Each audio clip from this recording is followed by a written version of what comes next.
My question now to the administration, is revenge from the grave a crime?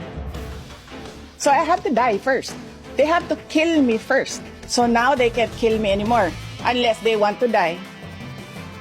Remember, they are known for political persecution.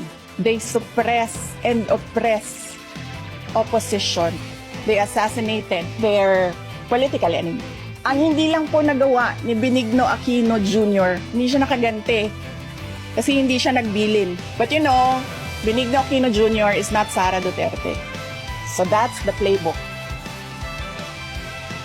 Yes, lahat ng galaw ko, lahat ng ginagawa ko, kung saan ako, alam niya, alam nila, ganito ang gagawin sa security mo, imo-monitor ka. Oh, that's one threat. But that is a possibility. You see what they're doing right now? They are undermining my security. Hindi ko pa dinidiscuss ang galing sa PNP.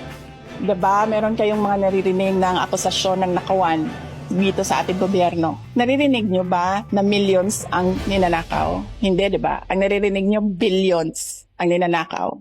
Napakaliit na amount ang 150 million. So bakit kami magnanakaw ng 150 million? Ang problem sa 125, binigay siya sa amin December na. Requirement in government offices, you have to utilize money before December 31. They cannot be divulged in public.